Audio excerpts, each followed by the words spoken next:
ಮದ್ವೆ ಮಾಡ್ಕೊಂಡು ಆಮೇಲೆ ಈ ಬಿಸ್ನೆಸ್ ಎಲ್ಲ ನೋಡ್ಕೋಬಹುದಲ್ವಾ ಅಂತ ಹೇಳ್ಬೇಕಾದ್ರೆ ಓನರ್ ಮಗಳು, ಇಲ್ಲ ಮಮ್ಮಿ ಯಾಕೆ ಈ ರೀತಿ ಹೇಳ್ತಿದೀರಾ, I don't want to marry, ನನ್ ಮೇಲೆ ಕಾನ್ಫಿಡೆನ್ಸ್ ಇಲ್ವಾ ಅಂತ ಓನರ್ ಮಗಳು ಕೇಳಿದಾಗ, nothing like that baby, but ಇವಾಗ ತಾನೇ ಸ್ಟಡೀಸ್ ಫಿನಿಶ್ ಮಾಡಿದ್ಯಾ, ಈಗ್ಲೇ ಯಾಕೆ ಅಂತ ಕೇಳ್ತಾ ಇರೋದು ಅಂತ ಓನರ್ ಹೆಂಡತಿ ಹೇಳ್ತಾರೆ.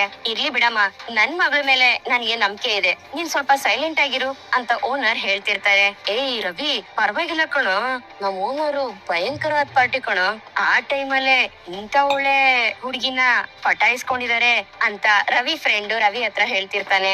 ಓನರ್ ತನ್ ಮಗಳಿಗೆ ರವಿನ ಪರಿಚಯ ಮಾಡಿಸ್ತಾನೆ.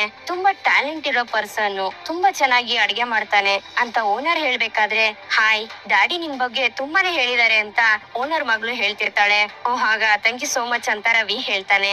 ಸರಿ ಆಯ್ತು, ನಮ್ಗೆ ಒಂದ್ ಕಡೆ ಪಾರ್ಟಿಗೆ ಹೋಗೋದಿದೆ, ರವಿ ನನ್ ಮಗಳಿಗೆ ಈ ಹೋಟೆಲ್ ಬಗ್ಗೆ ಪ್ರತಿಯೊಂದನ್ನು ಹೇಳಪ್ಪ ಅಂತ ಹೇಳಿ ಓನರ್ ಅಲ್ಲಿಂದ ಹೊರಟೋಗ್ತಾರೆ. ಸರಿ ಅಂತ ರವಿ ಓನರ್ ಮಗಳನ್ನ ಕರ್ಕೊಂಡು ಎಲ್ಲದ್ರ ಬಗ್ಗೆನೂ ಹೇಳ್ತಿರ್ತಾನೆ. ಅಷ್ಟರಲ್ಲಿ ಅಲ್ಲಿಗೆ ಶ್ರುತಿ ಬರ್ತಾಳೆ. ಡ್ಯಾಡಿ ನಿಮ್ ಕುಕಿಂಗ್ ಬಗ್ಗೆ ತುಂಬಾನೇ ಹೇಳ್ತಿದ್ರು, ಐ ಆಮ್ ಈಗಲಿ ವೇಟಿಂಗ್ ಫಾರ್ ಯುವರ್ ಫುಡ್ ಅಂತ ಓನರ್ ಮಗಳು ಹೇಳ್ತಿರ್ತಾಳೆ. Thank you so much ma'am ಅಂತ ರವಿ ಹೇಳ್ಬೇಕಾದ್ರೆ, ಫಾರ್ಮಲ್ ಆಗಿ ನಾರ್ಮಲ್ ಆಗಿ ಕರೀರಿ ಅಂತ ಓನರ್ ಮಗಳು ಹೇಳ್ತಿರ್ತಾಳೆ. ಇಬ್ರು ಶೇಕ್ ಹ್ಯಾಂಡ್ ಮಾಡ್ಬೇಕಾದ್ರೆ ಅಷ್ಟರಲ್ಲಿ ಅಲ್ಲಿಗೆ ಶ್ರುತಿ ಬರ್ತಾಳೆ. ವೇಟ್ ಮಾಡ್ತಿರ್ತಾಳೆ ಯಾರೋ ಬೇರೆಯವ್ರು ಇರ್ಬೇಕು ಅಂತ. ಆಗ ರವಿ ಫ್ರೆಂಡ್, ಏ ರವಿ ನಿನ್ ವೈಫ್ ಬಂದಿದ್ದಾರೆ ನೋಡು ಅಂತ ಹೇಳಿದಾಗ, ಮ್ಯಾಮ್ 1 ಸೆಕೆಂಡ್ ಮ್ಯಾಮ್ ಅಂತ ಹೇಳಿ ರವಿ ಶ್ರುತಿ ಹತ್ರ ಹೋಗ್ತಾನೆ. ಏ ಶ್ರುತಿ, ಏನ್ ದಿಢೀರ್ ಅಂತ ಬಂದ್ಬಿಟ್ಟೆ ಅಂತ ರವಿ ಕೇಳಿದಾಗ, ವರ್ಕ್ ಮುಗೀತು ಅದಕ್ಕೆ ಊಟ ತಿನ್ನೋಣ ಅಂತ ಬಂದೆ ಅಂತ ಶ್ರುತಿ ಹೇಳ್ತಾಳೆ. ನಮ್ ಬಾಸ್ ಇದಾರಲ್ಲ, ಅವ್ರ ಮಗಳು ಬಂದಿದ್ದಾರೆ, ಹಾಗೆ ಹೋಟೆಲ್ ಎಲ್ಲ ತೋರ್ಸ್ಬೇಕಂತೆ ಅಂತ ರವಿ ಹೇಳಿದಾಗ, ಇದೇನು ಮ್ಯೂಸಿಯಂ ಅಂತ ಶ್ರುತಿ ಹೇಳ್ತಾಳೆ. ಸುಮ್ನೆ ಇರು ಶ್ರುತಿ, ಕೇಳಿಸ್ಕೊಂಡ್ಬಿಡ್ತಾರೆ ಅಂತ ರವಿ ಹೇಳ್ಬೇಕಾದ್ರೆ, ಮಿಸ್ಟರ್ ರವಿ ಅಂತ ಓನರ್ ಮಗಳು ಕರೆದಾಗ, ಎಸ್ ಮ್ಯಾಮ್ ಬಂದೆ, ನೀನ್ ವೇಟ್ ಮಾಡ್ತಾ ಇರು ಅಂತ ಹೇಳಿ ಶ್ರುತಿ ಹತ್ರ ಹೇಳಿ, ಎಸ್ ಮ್ಯಾಮ್ ಬಂದೆ, ಶ್ರುತಿ ನೀನ್ ವೇಟ್ ಮಾಡು ಅಂತ ಹೇಳಿ ರವಿ ಓನರ್ ಮಗಳ ಹತ್ರ ಹೋಗ್ತಾನೆ. ಮೆನು ಕಾರ್ಡ್ ಅಲ್ಲಿರೋ ಐಟಮ್ ಗಳನ್ನೆಲ್ಲ ರವಿ ಎಕ್ಸ್ಪ್ಲೇನ್ ಮಾಡ್ತಿರ್ತಾನೆ. ರವಿ ನಿಮ್ಗೆ ಕುಕಿಂಗ್ ಬಗ್ಗೆ ತುಂಬಾ ಚೆನ್ನಾಗ್ ಗೊತ್ತಿದೆ ಅಂತ ಓನರ್ ಮಗಳು ಹೇಳ್ಬೇಕಾದ್ರೆ, ಇಲ್ಲಾಂದ್ರೆ ಶೆಫ್ ಆಗಕ್ ಆಗತ್ತಾ ಅಂತ ರವಿ ಕೇಳ್ತಾನೆ. ನಿಮ್ ಜೊತೆ ಮಾತಾಡಿದ್ಮೇಲೆ ನನ್ಗೆ ತುಂಬಾ ಐಡಿಯಾ ಬರ್ತಿದೆ. ಐ ಥಿಂಕ್ ನಮ್ ಕೊಲಾಬ್ರೇಷನ್ ಅಲ್ಲಿ ಇನ್ನೋವೇಟಿವ್ ಆಗಿ ಇನ್ನೂ ಜಾಸ್ತಿ ಮಾಡ್ಬೇಕು ಅನ್ನಿಸ್ತಿದೆ ಅಂತ ಓನರ್ ಮಗಳು ಹೇಳಿ ಅಲ್ಲಿರೋರ್ ಎಲ್ರನ್ನು ಕರೀತಾಳೆ. ಇಲ್ಲಿ ಯಾರು ನನ್ನನ್ನ ನೀವು ನಿಮ್ ಬಾಸ್ ತರ ನೋಡ್ಬೇಡಿ, ಲೆಟ್ಸ್ ವರ್ಕ್ ಟುಗೆದರ್, ಏನಾದ್ರೂ ಇದ್ರು ನನ್ ಜೊತೆ ಫ್ರೆಂಡ್ಲಿ ಆಗಿ ಮೂವ್ ಮಾಡ್ಬೋದು, ಬಟ್ ಅದಕ್ಕೆ ಅಂತ ಓವರ್ ಅಡ್ವಾಂಟೇಜ್ ತಗೋಬಾರ್ದು. ನನ್ಗೆ ಪಂಕ್ಚುಯಾಲಿಟಿ ತುಂಬಾ ಮುಖ್ಯ, 1 ಸೆಕೆಂಡ್ ಕೂಡ ಲೇಟ್ ಮಾಡ್ಬಾರ್ದು. ನೀವ್ ಯಾರು ನನ್ನನ್ನ ಬಾಸ್ ಆಗಿ ನೋಡ್ಬಾರ್ದು, ಆದ್ರೆ ನಾನ್ ನಿಮ್ಗೆ ಬಾಸ್ ಆಗಿರ್ತೀನಿ ಅಂತ ಓನರ್ ಮಗಳು ಹೇಳ್ಬೇಕಾದ್ರೆ, ಏನ್ ಇವಳು ಲೂಸಾ, ಅದನ್ನ ಇವಳೆ ಹೇಳ್ತಿದ್ದಾಳೆ, ಇದನ್ನ ಇವಳೆ ಹೇಳ್ತಿದ್ದಾಳೆ, ಒಳ್ಳೆ ಲೂಸ್ ಕತೆ ಆಯ್ತು ಅಂತ ಶ್ರುತಿ ಮನ್ಸಲ್ಲೇ ಅನ್ಕೋತಿರ್ತಾಳೆ. Okay guys, carry on with your work ಅಂತ ಓನರ್ ಮಗಳು ಹೇಳಿದಾಗ ಅಲ್ಲಿರೋರ್ ಎಲ್ರು ಅಲ್ಲಿಂದ ಹೊರಟೋಗ್ತಾರೆ. ರವಿ ನಿಮ್ ನಂಬರ್ ಕೊಡ್ತೀರಾ ಅಂತ ಓನರ್ ಮಗಳು ಕೇಳಿದಾಗ ರವಿ ತನ್ನ ನಂಬರ್ನ ಓನರ್ ಮಗಳಿಗೆ ಕೊಡ್ತಾನೆ. ರವಿ ನಿಮ್ಗೆ ತುಂಬಾ ಫ್ಯೂಚರ್ ಇದೆ, ನಿಮ್ಗೆ ಹಿಂದಿ ಬರುತ್ತಾ ಅಂತ ಓನರ್ ಮಗಳು ಕೇಳಿದಾಗ, ಇಲ್ಲ ನನ್ಗೆ ಕನ್ನಡ ಮಾತ್ರ ಬರೋದು ಅಂತ ರವಿ ಹೇಳ್ತಾನೆ. ಅಕಸ್ಮಾತ್ ನೀವು ನಾರ್ತ್ ಇಂಡಿಯಾ ಬಂದ್ರೆ ಏನ್ ಮಾಡ್ತೀರಾ ಅಂತ ಓನರ್ ಮಗಳು ಕೇಳಿದಾಗ, ತೊಮ್ಮೆ ಉಸ್ಕಿ ಮದದ್ ಕರೋಂಗಿ ಅಂತ ಶ್ರುತಿ ಅಲ್ಲಿಗೆ ಬರ್ತಾಳೆ.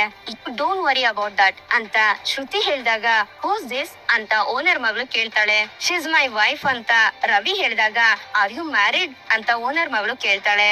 ಎಸ್ ಅಂತ ರವಿ ಹೇಳಿದಾಗ, ಸೀರಿಯಸ್ಲಿ ನಿಮ್ಮನ್ನ ನೋಡಿದ್ರೆ ಮದ್ವೆ ಆಗಿರೋರ್ ತರ ಕಾಣಿಸ್ತಿಲ್ಲ, you look quite young, okay we will meet tomorrow ಅಂತ ಓನರ್ ಮಗಳು ಹೇಳಿದಾಗ, ಓಕೆ ಅಂತ ರವಿ ಹೇಳ್ತಾನೆ. ಏ ರವಿ, ಇವಳೇನು ಬಾಸಾ ಅಥವಾ ಲೂಸಾ ಅಂತ ಶ್ರುತಿ ಕೇಳಿದಾಗ, ಏಯ್ ಏನೇ ನೀನು ಅಂತ ರವಿ ಹೇಳ್ತಾನೆ.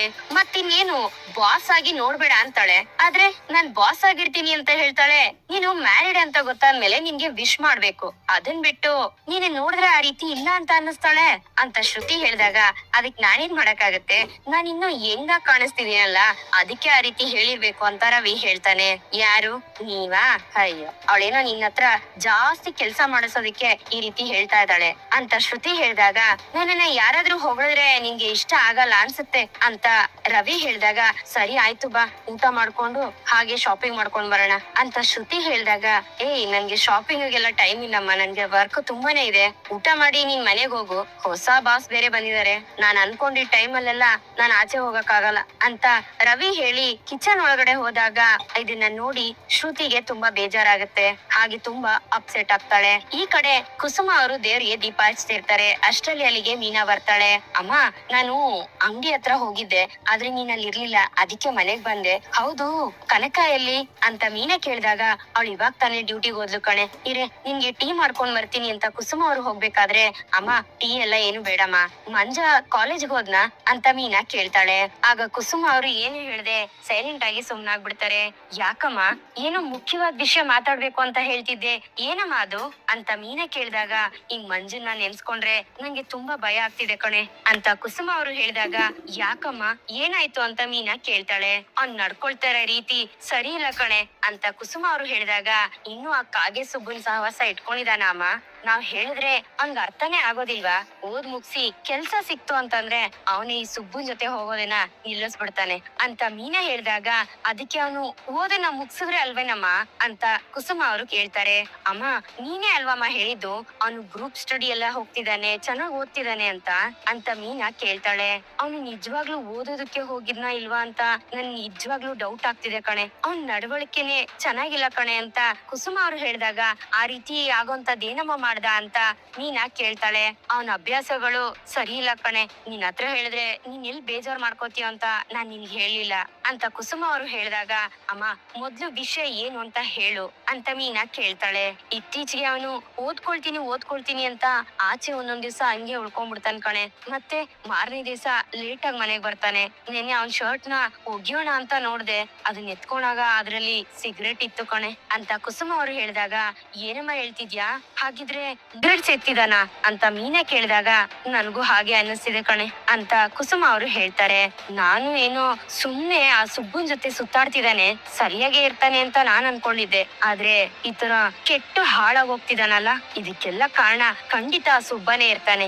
ಮಂಜನ್ನ ಹಾಳ್ ಮಾಡ್ತಾ ಇರೋದೇ ಅವನೇ ಅಮ್ಮ, ಮಂಜನ್ ಕರ್ದು 4 ಕೇಟ್ ಹೊಡ್ದು ಅವನ್ನ ಸರಿಯಾಗಿ ಕೇಳ್ಬೇಕು ತಾನೆ ಅಂತ ಮೀನಾ ಕೇಳಿದಾಗ, ಅವನನ್ನ ಕರ್ದು 4 ಕೇಟ್ ಹೊಡ್ದೆ ಕಣೆ, ಆದ್ರೆ ಅವನು ಏನು ಮಾತಾಡದೆ ಹಾಗೆ ಹೊಟ್ಟೋದ ಕಣೆ. ಈಗ ಸಿಗರೇಟ್ ಅಂತ ಶುರು ಮಾಡಿರೋನು ಮುಂದಕ್ಕೆ ಎಲ್ಲಿ ಕುಡಿಯೋ ಅಭ್ಯಾಸನು ಬಂದ್ಬಿಡುತ್ತೋ ಅಂತ ನನ್ಗೆ ಭಯ ಆಗ್ತಿದೆ ಕಣೆ. ನಿಮ್ಮಪ್ಪ ಕಾಲ್ ನೋವು ಅಂತ ಇದ್ರುನು ಒಂದು ದಿವ್ಸಕ್ಕೂ ಆ ಕರ್ಮನ ಮುಟ್ಟಿದವ್ರೆ ಅಲ್ಲ ಕಣೆ. ಇವ್ನ್ ಯಾಕೆ ಈ ರೀತಿ ಇದಾನೆ ಅಂತ ನನ್ಗೆ ಗೊತ್ತಿಲ್ಲ ಮೀನಾ, ನೀನ್ ಸ್ವಲ್ಪ ಹಂಗೆ ಬುದ್ಧಿ ಹೇಳೆ, ನೀನ್ ಹೇಳಿದ್ರೆ ಅವ್ನ್ ಖಂಡಿತ ಕೇಳ್ತಾನೆ ಅಂತ ಕುಸುಮ ಅವ್ರು ಹೇಳಿದಾಗ, ಅವನ ಹತ್ರ ಹೇಳಿ ಏನು ಪ್ರಯೋಜನ ಇಲ್ಲಮ್ಮ, ಅವನನ್ನ ಈ ರೀತಿ ಹಾಳ್ ಮಾಡ್ತಿರೋದೆ ಆ ಸುಬ್ಬ, ಅವನಿಗೆ ಸರಿಯಾಗಿ ಜನ್ಮ ಜಾಲಾಡ್ಸಿದ್ರೆ ಬಾಯಿ ಎಲ್ಲ ಬಿಟ್ಬಿಡ್ತಾನೆ, ಅದನ್ನ ನಾನ್ ನೋಡ್ಕೊಳ್ತೀನಿ, ನೀನ್ ಬಿಡಮ್ಮ ಅಂತ ಮೀನಾ ಹೇಳ್ದಾಗ, ಈ ಮೀನಾ ಅವ್ನ್ ದೊಡ್ಡ ಪೊರ್ಕಿ ಕಣೆ, ಅವನನ್ನೆಲ್ಲ ನೀನು ಹೋಗಿ ಮಾತಾಡಿಸ್ಬೇಡ ಅಂತ ಕುಸುಮ ಅವರು ಹೇಳ್ತಾರೆ. ಇಲ್ಲಮ್ಮ, ಇದನ್ ಹಿಂಗೆ ಬಿಟ್ರೆ ಅವನು ಮಂಜನ್ ಜೀವನನ ಹಾಳ್ ಮಾಡ್ಬಿಡ್ತಾನೆ, ಇವತ್ತು ಅವನ್ಗೆ ಏನ್ ಮಾಡ್ತೀನಿ ನೋಡು ಅಂತ ಮೀನಾ ಅಲ್ಲಿಂದ ಹೊರಡ್ತಾಳೆ. ಈ ಕಡೆ ರೋಹಿಣಿಗೋಸ್ಕರ ದಿನೇಶ ವೇಟ್ ಮಾಡ್ತಿರ್ತಾನೆ. ಆಗ ಅಲ್ಲಿಗೆ ಪೂಜಾ ಮತ್ತೆ ರೋಹಿಣಿ ಇಬ್ರು ಗಾಡಿಲಿ ಬರ್ತಾರೆ. ಏನ್ ಕಲ್ಯಾಣಿ, ನಾನ್ ನಿನ್ನ ಮಾತ್ರ ತಾನೇ ಇಲ್ಲಿಗ್ ಬರೋದಕ್ ಹೇಳಿದ್ದು, ನನ್ಗೆ ಯಾವಾಗ್ಲೂ ದುಡ್ಡು ಕೊಡೋ ಬ್ಯಾಂಕ್ ಬರುತ್ತೆ ಅಂತ ಅನ್ಕೊಂಡ್ರೆ ಜೊತೆಲಿ ಈ ಬಾಯಿ ಬಡ್ಕಿನೂ ಕರ್ಕೊಂಡ್ ಬಂದಿದ್ಯಲ್ಲ ಅಂತ ದಿನೇಶ ಹೇಳಿದಾಗ, ಓವರ್ ಆಗಿ ಮಾತಾಡಿದ್ರೆ ಮಗನೇ ಹಂಗೆ ಮುಖ ಗುದ್ಬಿಡ್ತೀನಿ, ಹುಷಾರು ಅಂತ ಪೂಜಾ ಹೇಳ್ತಾಳೆ. ಬಿಡೆ, ನಿನ್ನ ನೀನು ಏನು ಅಂತ ಅನ್ಕೊಂಡಿದ್ಯಾ, ಎಷ್ಟು ಧೈರ್ಯ ಇದಿದ್ರೆ ನನ್ ಮಗನ ಹತ್ರ ಹೋಗಿ ನನಗೆ ಫೋಟೋ ಕಳಿಸ್ತೀಯ, ನನಗೆ ಹೆದರ್ಸೋಷ್ಟು ಹೆದರ್ಸ್ತಿದ್ಯಾ ನನ್ನನ್ನ, ಅವ್ನ್ ಏನಾದ್ರು ಆಯ್ತು ಅಂತ ಅಂದ್ರೆ ಅಂತ ರೋಹಿಣಿ ಹೇಳ್ಬೇಕಾದ್ರೆ, ಅಪ್ಪ ನೋಡ್ರಪ್ಪ, ಮಗನ್ ಮೇಲ್ ಪ್ರೀತಿ ಉಕ್ಕಿ ಎರಿತಾ ಇರೋದ್ನ, ನನಗೂ ಹೆಂಡತಿ ಮಕ್ಳು ಅಂತ ಎಲ್ಲ ಇದ್ರು, ನಿನ್ನಿಂದಾನೇ ಅಲ್ವಾ ಅವ್ರೆಲ್ರು ನನ್ನನ್ನ ಬಿಟ್ಟು ಹೋಗಿದ್ದು ಅಂತ ದಿನೇಶ ಹೇಳಿದಾಗ, ಮೂದೇವಿ, ನಿನ್ನನ್ ತಪ್ಪು ಅರ್ಕಿ ಜೊತೆ ಇರಬಾರ್ದು ಅಂತ ಅವ್ರೇ ನಿನ್ನ ಬಿಟ್ಟು ಹೋಗಿರೋದು ಅಂತ ಪೂಜಾ ಹೇಳ್ತಾಳೆ. ಇಷ್ಟು ದಿವಸ ನಂಗೆ ನೀನು ಟಾರ್ಚರ್ ಕೊಡ್ತಿದ್ದೆ, ನಾನು ಸಹಿಸ್ಕೊಂಡಿರ್ತಿದ್ದೆ, ಇನ್ಮೇಲೇನಾದ್ರೂ ನೀನ್ ನನ್ ಮಗನ ಹತ್ರ ಹೋದ್ರೆ ನನಗೆ ಬೇರೆ ಯಾವ್ದನು ಯೋಚನೆ ಬರೋದಿಲ್ಲ, ನನ್ ಕೈಯಾರೆ ನಾನೇ ನಿನ್ನ ಸಾಯಿಸ್ಬಿಡ್ತೀನಿ ಅಂತ ರೋಹಿಣಿ ಹೇಳಿದಾಗ, ಯಾಕಲ್ಲಿ ಟೆನ್ಷನ್ ಆಗ್ತಿದ್ಯಾ, ನಾನೇನ್ ಮಾಡ್ಲಿ ಹೇಳು ನಿನ್ ಮಗನ್ಗೆ, ನನ್ಗೆ ಸಿಗ್ಬೇಕಾಗಿರೋ ಸಿಕ್ಕಿದ್ರೆ ನಿನಗೆ ಯಾಕೆ ತೊಂದ್ರೆ ಕೊಡ್ಲಿ ಅಂತ ದಿನೇಶ ಹೇಳ್ತಾನೆ. ಬಿಟ್ಟಿ ಕೂಳ್ ತಿನ್ನಾನೆ, ತಿಂಗಳು ಬಂದು ಭಿಕ್ಷೆ ಬೇಡ ಹೋಗ್ತಾ ಇದೆಯಲ್ಲೋ, ಇನ್ನೇನ್ ಬೇಕು ಅಂತ ಪೂಜಾ ಕೇಳ್ತಾಳೆ. ಸ್ವಲ್ಪ ದಿವಸ ಬರೋದಕ್ಕಾಗ್ಲಿಲ್ವಲ್ಲ, ಒಂದು ಚಿಕ್ಕ ಕೇಸಲ್ಲಿ ಸಿಕ್ಕಾಕೊಂಡು ಜೈಲ್ಗೆ ಹೊರಟೋಗಿದ್ದೆ, ಯಾವನ ಒಬ್ಬ ಬಂದು ನನ್ಗೆ ಚೆನ್ನಾಗಿ ಹಿಡ್ಕೊಂಡ್ ಹೊಡ್ದ.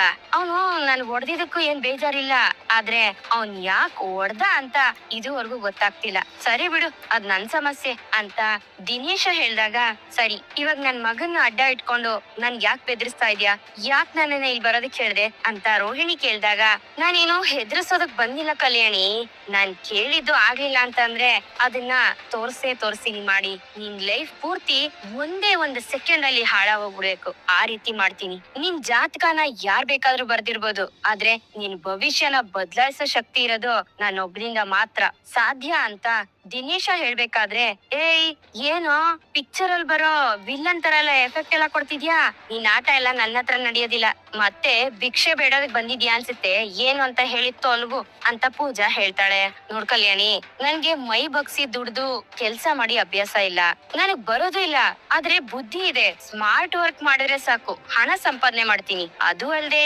ನಾನು ಜೈಲಿಗೆ ಹೋಗ್ ಬಂದಿದ್ರಿಂದ ನನ್ಗೆ ಯಾರು ಕೆಲ್ಸಾನು ಕೊಡೋದಿಲ್ಲ. ನನ್ ಹೊಸ ಹೆಂಡತಿ ಊರ ಇದ್ದಾಳೆ, ನಾನ್ ಜೈಲಿಗೆ ಹೋಗಿದ್ದೆಲ್ಲ ಅವಳಗ್ ಗೊತ್ತಿಲ್ಲ, ಸಿಂಗಾಪುರ್ ಅಲ್ಲಿ ಕೆಲ್ಸಕ್ ಹೋಗಿದೀನಿ ಅಂತ ಹೇಳಿದೀನಿ. ನೀನು ಹೇಳಿದ್ಯಲ್ಲಮ್ಮ ಮಲೇಷ್ಯಾದಿಂದ ಬಂದಿದೀನಿ ಅಂತ, ಅದೇ ತರಾನೇ ಇದೂನು. ನಾನ್ ಸಿಂಗಾಪುರ್ ಅಲ್ಲಿ ಚೆನ್ನಾಗ್ ಸಂಪಾದನೆ ಮಾಡ್ತಿದೀನಿ ಅಂತ ಹೇಳಿದೀನಿ. ಈಗ ವಾಪಸ್ ಹೋಗ್ಬೇಕಾದ್ರೆ ದುಡ್ದಿರೋ ದುಡ್ಡು ಎಲ್ಲಿ ಅಂತ ಕೇಳ್ತಾಳಲ್ವಾ, ಅದು ಅಲ್ದೆ ಬಾಡಿಗೆ ಮನೆ ಮಾಡಿ ಅವಳನ್ನ ಕರ್ಕೊಂಡ್ ಬರ್ತೀನಿ ಅಂತ ಬೇರೆ ಹೇಳಿದೀನಿ. ಈ ಜೈಲ್ಗೆ ಹೋಗ್ ಬಂದಿದ್ರಿಂದ ಯಾರು ಬಾಡಿಗೆ ಮನೆನೇ ಕೊಡ್ತಾ ಇಲ್ಲ, ಅದಕ್ಕೆ ಒಂದು ಸಿಂಗಲ್ ಬೆಡ್ರೂಮ್ ಅಪಾರ್ಟ್ಮೆಂಟ್ 30 ಲಕ್ಷ ರೂಪಾಯಿ ಅಷ್ಟೇನೆ ಅಂತ ದಿನೇಶ ಹೇಳಿದಾಗ, ಅದಕ್ಕೆ ರಿಯಲ್ ಎಸ್ಟೇಟ್ ಬ್ರೋಕರ್ ಆಗಿ ಬದ್ಲಾಗ್ತಿದ್ಯಾ ಅಂತ ಪೂಜಾ ಕೇಳ್ತಾಳೆ. 10,000 20,000 ಅಂತ ಅವಾಗ ಬಂದು ನಿನ್ಗೆ ತಲೆ ತಿನ್ನೋದಿಲ್ಲ. ಒಂದು ಫೈನಲ್ ಸೆಟಲ್ಮೆಂಟ್ 30 ಲಕ್ಷ ರೂಪಾಯಿ ಕೊಟ್ಬಿಟ್ಟೆ ಅಂದ್ರೆ ಮತ್ತೆ ನಾನ್ ನಿನ್ ಪಕ್ಕಕ್ಕೂ ಬರೋದಿಲ್ಲ, ನೀನ್ ಯಾರ್ ಜೊತೆನಾದ್ರೂ ಇಟ್ಕೋ ಅಂತ ದಿನೇಶ ಹೇಳಿದಾಗ, ಏಯ್ ಅಂತ ರೋಹಿಣಿ ರೇಗಾಡ್ತಾಳೆ. ಆಗಲ್ಲ, ನೀನ್ ಹೇಗಾದ್ರೂ ಬಾಳು ಅಂತ ಹೇಳಕ್ ಬಂದೆ, 30 ಲಕ್ಷ ರೂಪಾಯಿ ಕೊಟ್ಬಿಡು ಸಾಕು ಅಂತ ದಿನೇಶ ಹೇಳಿದಾಗ, ಈಗ ನೋಡು ಬಾಯಿಗೆ ಬಂದಿದ್ ಬೈಬೇಕಾಗತ್ತೆ, ಏನು ದುಡ್ಡು ಬಿಡೋ ಗಿಡಕ್ಕೆ ನೀರ್ ಹಾಕಿ ಬೆಳೆಸ್ತಿದೀನ, 30 ಲಕ್ಷಕ್ಕೆ ನಾನೆಲ್ ಹೋಗ್ಲಿ ಅಂತ ರೋಹಿಣಿ ಕೇಳ್ದಾಗ, ನಿನ್ ಗಂಡ ದೊಡ್ಡ ಬಿಸ್ನೆಸ್ ಮ್ಯಾನ್ ಅಲ್ವಾ ಕಲ್ಯಾಣಿ, ದೊಡ್ಡ ಶೋರೂಮ್ ಬೇರೆ ಇಟ್ಕೊಂಡಿದ್ದಾನೆ ಅಂತ ದಿನೇಶ ಕೇಳಿದಾಗ, ಏಯ್ ಆಲ್ರೆಡಿ ನೀನ್ ಅಂಗಡಿಲಿ ತಗೊಂಡಿರೋ ಐಟಮ್ ಗಳಿಗೆ ತಿಂಗಳು ನಾನ್ ದುಡ್ಡು ಕಟ್ತಾ ಇದೀನಿ, ಈಗ ನೋಡಿದ್ರೆ 30 ಲಕ್ಷ ಬೇರೆ ಕೇಳ್ತಾ ಇದ್ಯಾ ಅಂತ ರೋಹಿಣಿ ಹೇಳಿದಾಗ, ಬೇಕಮ್ಮ ಅದು ನನಗೆ ಅಂತ ದಿನೇಶ ಹೇಳ್ತಾನೆ. ನೋಡು, ನಿನಗೆ ದುಡ್ಡೆಲ್ಲ ಕೊಡೋದಕ್ ಆಗೋದಿಲ್ಲ, ಬೇಕು ಅಂದ್ರೆ ನನ್ ಗೊತ್ತಿರೋ ಜಾಗದಲ್ಲಿ ರೆಕಮೆಂಡ್ ಮಾಡಿ ಒಂದ್ ಕೆಲ್ಸ ಬೇಕಾದ್ರೆ ಕೊಡ್ಸ್ಕೊಡ್ತೀನಿ ಅಂತ ರೋಹಿಣಿ ಹೇಳ್ತಾಳೆ. ಅಯ್ಯಯ್ಯೋ, ನನ್ಗೆ ಈ ಕೆಲ್ಸ ಅಂದ್ರೆ ಅಲರ್ಜಿ ಕಲ್ಯಾಣಿ ಅಂತ ದಿನೇಶ ಹೇಳ್ದಾಗ, ಅಯ್ಯೋ ಇಷ್ಟಾದ್ರೂ ಕಷ್ಟಪಟ್ಟು ದುಡ್ದು ತಿನ್ಬೇಕು ಅಂತ ಅನ್ಸೋದೇ ಇಲ್ಲ ಅಲ್ಲ ನಿನಗೆ ಅಂತ ಪೂಜಾ ಬೈತಾಳೆ. ನನಗೆ ಅಂತ ಕೇಳ್ದಾಗೆಲ್ಲ ದುಡ್ಡು ಕೊಡೋ ನೀನ್ ಇರ್ಬೇಕಾದ್ರೆ ನಾನ್ ಯಾಕೆ ಕೆಲ್ಸಕ್ ಹೋಗ್ಬೇಕು ಹೇಳು ಕಲ್ಯಾಣಿ, ನೀನೊಂದ್ ರೀತಿ ನನ್ಗೆ ATM ಮಿಷಿನ್ ತರ. ನೋಡು ಕಲ್ಯಾಣಿ, ನನ್ಗೆ 30 ಲಕ್ಷ ರೂಪಾಯಿ ಕೊಟ್ಕೊಡು, ಕಂಪ್ಲೀಟ್ ಆಗಿ ಡೀಲ್ ಕ್ಲೋಸ್ ಮಾಡ್ಬಿಡೋಣ ಅಂತ ದಿನೇಶ ಹೇಳ್ತಾನೆ. ಏಯ್ ಇವನು ಬಜ್ಜಾಗದೇ ಇಲ್ಲ ಕಣೆ, ನಡಿಯೇ ಹೋಗಿ ನಾವು ಪೊಲೀಸ್ ಹತ್ರ ಕಂಪ್ಲೇಂಟ್ ಕೊಟ್ಬಿಡೋಣ ಅಂತ ಪೂಜಾ ಹೇಳ್ದಾಗ, ಅದನ್ನ ಕೇಳಿ ದಿನೇಶ ನಗ್ತಿರ್ತಾನೆ. ಪೊಲೀಸ್ ಹತ್ರ ಹೋಗ್ತೀರಾ, ಧಾರಾಳವಾಗಿ ಹೋಗಿ. ಹೌದು, ಹೋಗಿ ಎಂತ ಕಂಪ್ಲೇಂಟ್ ಕೊಡ್ತೀರಾ?